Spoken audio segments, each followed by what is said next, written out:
ஏன்னா இப்போ இருக்கிறதுல வந்து நிறைய பேருக்கு வந்து அந்த ஹல்ட்ரா டெர்மட்டாலஜிஸ்ட்னா ஒரு ஸ்கின் டாக்டர். நிறைய ஸ்கின் ப்ராப்ளம்ஸ்க்கு without knowing whether they are an actual dermatologist people go to a cosmetologist. யார் டெர்மட்டாலஜிஸ்ட் யார் காஸ்மெட்டாலஜிஸ்ட்னு தெரியாமையே அவங்க வந்து கன்சல்டேஷன் போக ஆரம்பிச்சிடுறாங்க. ஸ்கின்னோட pH basically it protects our skin from damages. Skin barrier function நம்ம ப்ராப்பராக இருக்கணும்னா அதுக்கு pH மெயின்டெனன்ஸ் ரொம்ப முக்கியம். ஏன் இந்த pH வந்து ஆல்ட் ஆகுது அப்படின்னா நம்ம யூஸ் பண்ணுற cosmetic products particularly soaps, cleansers இதெல்லாம் தப்பாக யூஸ் பண்ணாலும் சொல்லடி சிவசக்தி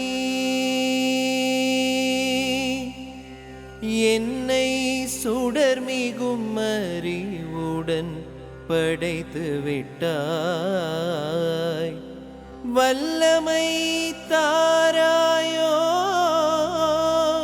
இந்த மானுடம் பயனுற வாழ்வதற்கே.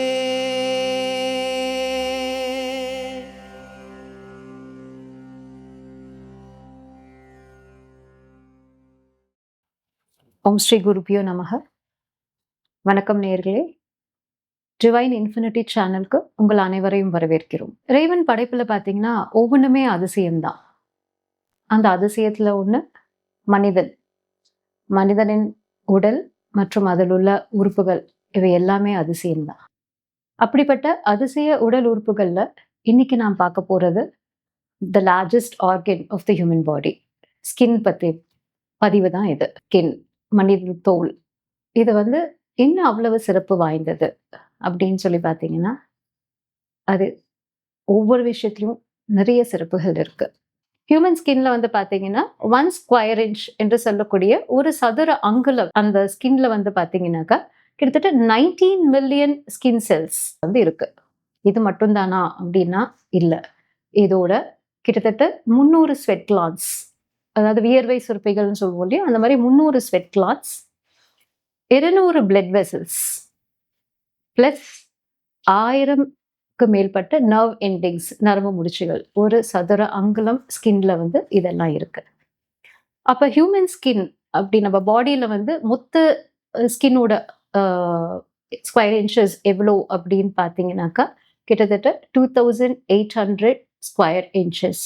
இப்போ இந்த 2800 சதுர அங்குலம் அப்படின்றது ஸ்கொயர் ஃபீட்ல பார்த்தீங்கன்னாக்கா 22 ஸ்கொயர் ஃபீட். இது வந்து எதுக்கு ஈக்குவல் அப்படின்னு பார்த்தீங்கன்னா ஒரு காரோட கட்டமைப்புக்கு ஈக்குவல். ஒரு நார்மல் கார் வந்து எவ்வளோ இருக்குமோ, சைஸ் எவ்வளோ இருக்குமோ அந்த சைஸுக்கு வந்து நம்ம ஹியூமன் பாடியில் இருக்க ஸ்கின் வந்து இருக்கு. இது வந்து ஒரு அதிசயம் தானே. ஃபுல்லாக ஃப்ரம் ஹெட் டு டோ நம்ம ஸ்கின் வந்து இருக்கு அப்படின்றது it is equivalent to the size of a car. First second வந்து பார்த்தீங்கன்னா நம்ம பாடி வெயிட்ல கிட்டத்தட்ட 10 to 15% வந்து நம்ம ஸ்கின் தான். தேர்ட் வந்து பார்த்தீங்கன்னாக்கா நம்ம ஸ்கின்ல வந்து அந்த ரினியூவல் ப்ராசஸ் அப்படின்றது தொடர்ந்து நடந்துக்கிட்டே இருக்கு. ஒவ்வொரு வினாடியும் நடந்துட்டு இருக்கு. ஒரு வினாடியில கிட்டத்தட்ட 30,000 ஸ்கின் செல்ஸ் வந்து நம்ம பாடி வந்து ஷெட் பண்ணிட்டே இருக்கு. It is getting eliminated from the body. அது ஒரு ஸ்லோ ப்ராசஸாக ஒவ்வொரு வினாடிக்கும் நடந்துக்கிட்டே இருக்கு. அண்ட் இது பிளேஸ்ல வந்து நியூ ஸ்கின் வந்து டெவலப் ஆக ஆரம்பிக்குது. இப்போ நம்ம வீட்டில் வந்து கூட்டும் போது அதை க்ளீன் பண்ணும் போது பார்த்தீங்கன்னா இந்த ஃபைன் டஸ்ட் பார்ட்டிகல்ஸ் இருக்கும் இல்லையா, அந்த ஃபைன் டஸ்ட் பார்ட்டிகல்ஸில் மேஜராக இருக்கிறது என்னன்னு பார்த்தீங்கன்னாக்கா டெட் ஸ்கின் செல்ஸ் தான் இந்த டஸ்ட் பார்ட்டிகல்ஸில் இருக்கிற மேஜர் எலிமெண்ட். அப்போ இவ்வளோ ஸ்கின் செல்ஸ் வந்து கீழே விழுது. அதுக்கு ஏற்ற மாதிரி புது ஸ்கின் வந்து உருவாகி அது மேலே சர்ஃபேஸ்க்கு வர்றதுக்கு கிட்டத்தட்ட 4 வீக்ஸ் 4 வாரங்கள் அப்படின்றது ஆகுது. இது வந்து நார்மல் பீப்புளுக்கு நடக்கக்கூடிய ஒரு ப்ராசஸ். இப்போ ஏஜ் ஆக ஆக என்ன ஆகுது அப்படின்னு சொல்லி பார்த்தீங்கன்னா கிட்டத்தட்ட ஒரு 50 to 60 இயர்ஸ் ஆகும்போது இந்த ஸ்கின் ரினியூவல் ப்ராசஸ் வந்து ஸ்லோ டவுன் ஆகுது. நியூவர் ஸ்கின் செல்ஸ் வந்து மேலே அதனுடைய பிளேஸுக்கு வந்து அந்த சர்ஃபேஸுக்கு வர்றதுக்கு முதல்ல நம்ம வந்து நார்மல் பீப்புளுக்கு 4 வீக்ஸுக்குன்னு பார்த்தோம். ஆனால் ஏஜ் ஆக ஆக இது வந்து கிட்டத்தட்ட 6 to 8 வீக்ஸ் வந்து ஆகுது. ஸோ இந்த டிலேடு ப்ராசஸ்னால என்ன ஆகுது, ஸ்கின் செல்ஸ் வந்து நம்ம ஸ்கின்லேயே தங்கி போகுது.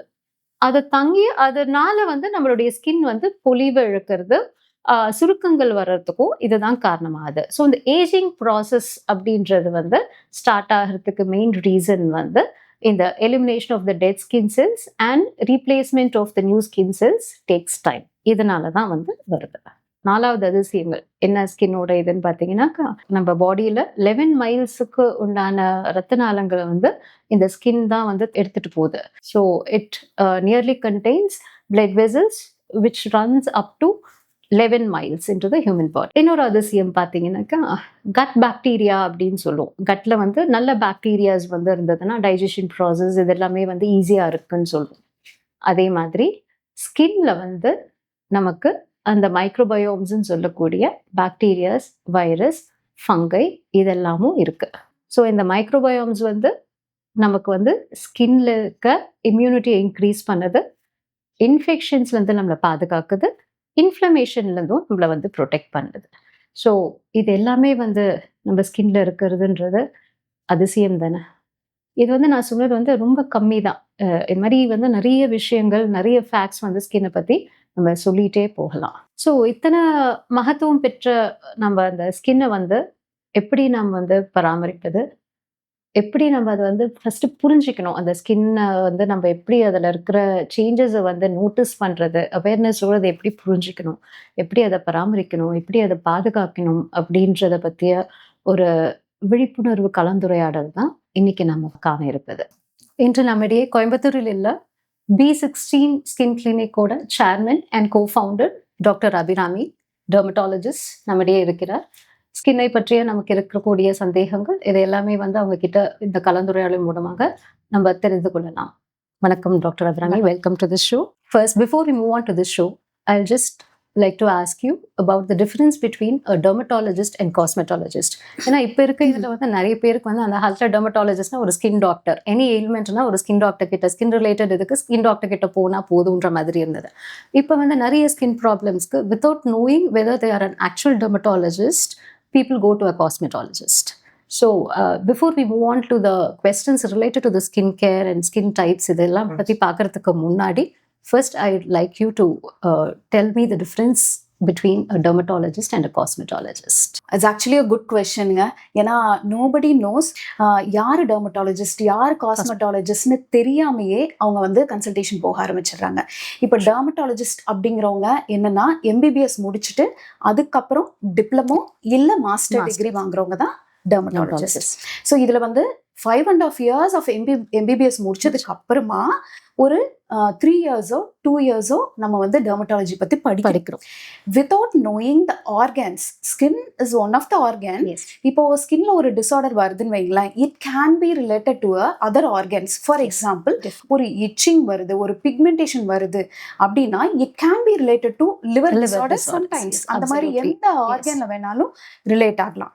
ஸோ அதை பற்றி தெரிஞ்சுக்காமையே ஒரு பிக்மெண்டேஷன் ட்ரீட்மெண்ட்டுக்கு நம்ம காஸ்மெட்டாலஜிஸ்ட் கிட்ட போய் நிற்கிறோம். காஸ்மெட்டாலஜிஸ்ட் அப்படிங்கிறவங்க யார் அப்படின்னா, ஒரு சலூன்ல ஒர்க் பண்ற டெக்னீஷியன் கூட காஸ்மெட்டாலஜிஸ்ட் தான். அதாவது ஒரு ஹேர் கட் பண்றோம், ஒரு வேக்சிங் பண்றோம் அப்படின்னா அவங்க கூட அது வந்து காஸ்மெட்டாலஜிஸ்ட் தான் சொல்லுவாங்க. they need not be a dermatology. MBBS முடிக்கணும்னு கூட அவசியம் கிடையாது. A beautician can also be called as a cosmetologist. Exactly. So dermatologist அப்படிங்கிறவங்க ஸ்கின் ரிலேட்டட் டிஸார்டர்ஸையும் பார்ப்பாங்க. ப்ளஸ் வந்து காஸ்மெட்டிக் ப்ரொசீஜர்ஸ்ல ட்ரெயின் ஆனவங்க காஸ்மெட்டிக் ப்ரொசீஜர்ஸும் பண்ணுவாங்க. For example, laser hair reduction or sometimes pigmentation ட்ரீட்மெண்ட்டுக்கு பண்ணக்கூடிய பீல்ஸ், ஆக்னேக்கு பண்ணக்கூடிய ட்ரீட்மெண்ட்ஸ், இது எல்லாமே டெர்மட்டாலஜிஸ்ட் தான் பண்ண முடியும், not the cosmetologist alone. Yes. So அது நிறைய பேருக்கு தெரியறது கிடையாது. இந்த அவேர்னஸ் நிறைய பேருக்கு தெரியணும். கண்டிப்பாக வந்து அவங்களுக்கு என்ன ப்ராப்ளம் அப்படிங்கிறது தெரிஞ்சுக்காம ட்ரீட்மெண்ட்டுக்கு போகக்கூடாது. Yes, absolutely. ஏன்னா இப்போ ஸ்கின்ல வந்து ஆக்னி ப்ராப்ளம்ஸ்ன்னு பார்த்தீங்கன்னா, அந்த ஆக்னி ப்ராப்ளம்ஸோட ரீசன் கண்டுபிடிக்க தெரியாத டெர்மட்டாலஜிஸ்ட் இல்லாமல் ஒரு cosmetologist, they can not give a treatment ஒரு permanent solution for acne. Right. ஏன்னா ஒரு ஆக்னி வருதுன்னா கூட அதில் ஒரு some of the drugs, some of the medications can itself cause acne. அந்த மெடிகேஷன்ஸை பற்றி தெரிஞ்சுக்காம காஸ்மெட்டாலஜிஸ்ட் எப்படி ட்ரீட் பண்ண முடியும்? எஸ். ஸோ நேர்லி இது வந்து இந்த இன்ட்ரடக்ஷன் எதுக்காக நான் கேட்டேன்னா, இந்த இன்டர்வியூ பண்ணுறதுக்கு முன்னாடி நிறைய டெர்மட்டாலஜிஸ்ட் அண்ட் காஸ்மெட்டாலஜிஸ்ட்டை பார்த்தோம். சில அதில் வந்து பார்த்தீங்கன்னாக்கா சில பேர் ஒன்லி காஸ்மெட்டாலஜி எம்பிபிஎஸ் முடிச்சுட்டு டைரெக்டாக காஸ்மெட்டாலஜி மட்டும் பண்ணியிருக்காங்க. அப்போ இந்த ஸ்கின் ரிலேட்டட் கொஸ்டின்ஸ் பற்றி டிஸ்கஷன் பண்ணும்போது அந்த கொஸ்டின்ஸ்க்கு ரிலவெண்டான ஆன்சர்ஸ் வந்து ஒரு காஸ்மெட்டாலஜிஸ்ட் கிட்ட இருந்து எனக்கு கிடைக்கல. To be frank, I was not satisfied with discussions. That's way my search was going on for a person who is into dermatologist plus a cosmetology. And Dr. Abhirami is an aesthetic dermatologist. She is a dermatologist she's taking care of a cosmetology section also. So அதனால தான் வந்து அந்த awareness create பண்ணணும் first patients R வியூவர்ஸுக்கு வந்து யார்கிட்ட எதுக்காக நம்ம treatment போகிறோன்றது first தெரிஞ்சுக்கணுன்றது தான். அதுக்காக தான் ஃபர்ஸ்ட் இந்த கொஸ்டினே கேட்டு இந்த செஷனை ஆரம்பிக்கிறோம். That's the first reason. Now moving on to the session. இப்போ பிஹெச் பேலன்ஸ் அப்படின்றது வந்து ஸ்கின்னுக்கு இருக்கு. இப்போ எந்த ஃபுட்டு நம்ம சாப்பிட்றதா இருந்தாலும் ஒரு ஆல்கலைன் ஃபுட்டோ அசிடிக் ஃபுட்டோ ஃபுட்டில் வந்து அந்த அசிடிக் ஃபுட் ஆல்கலைன் ஃபுட்ஸ்ன்னு இருக்க மாதிரி ஸ்கின்னுக்கும் வந்து அசிடிக் அண்ட் ஆல்கலைன் இருக்கு. So what is a normal pH balance of a skin? அது வந்து அசிடிக்காக இருந்தால் நம்ம என்ன பண்ணணும் அண்ட் ஆல்கலைன் இருந்தால் என்ன பண்ணணும்? How to bring out the balance?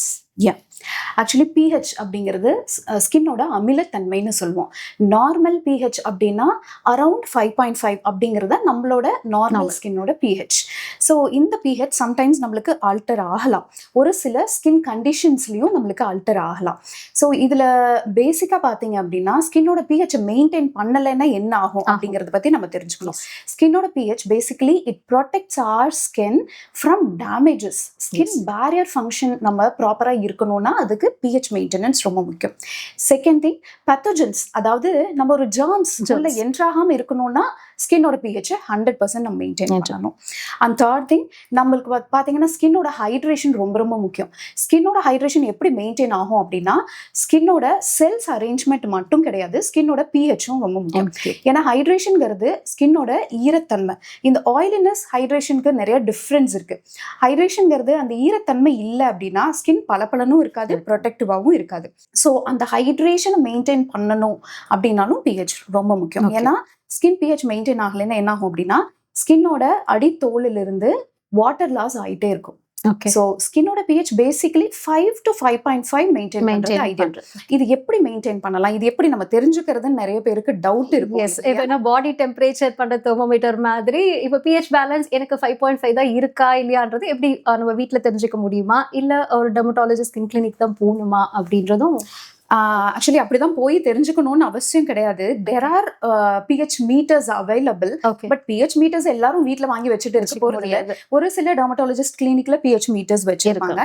With that we can measure the pH and skin strips கூட இருக்கும். ஃபார் எக்ஸாம்பிள் pH strips ன்னு சொல்லிட்டு அதுல pH வந்து மென்ஷன் ஆயிருக்கும். 5, 5.5, 6, 6.5 ஆல்கலைன் pH இது எல்லாமே மென்ஷன் ஆயிருக்கும். அதை வச்சு நம்ம மெஷர் பண்ண முடியும். But it's not very accurate. Yes, approximate we can know that நம்ம மெஷர் பண்ணிக்கலாம்.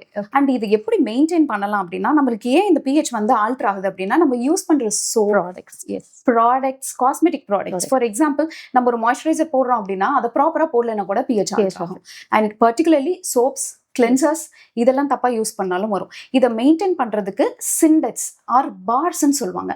அந்த பார்ஸ் மோஸ்ட்லி pH வந்து மெயின்டைன் பண்ணக்கூடியதா இருக்கும். சோப்ஸ் வந்து pH மெயின்டைன் பண்ணாது. பார்ங்கிறது மோஸ்ட்லி அரவுண்ட் 5.5, 5.7 அந்த மாதிரி pHல இருக்கும். So you can prefer bars or sometimes body washes that maintain your skin pH. அப்படி யூஸ் பண்ணி நம்ம ஸ்கின் pH மெயின்டைன் பண்ணலாம். ஓகே, இந்த ப்ராடக்ட்ஸ் மட்டும் இல்லாம ஃபுட் மூலமா நம்ம அந்த ஸ்கின்னோட pH பேலன்ஸ் மெயின்டைன் பண்ண முடியும்? It's not very much possible.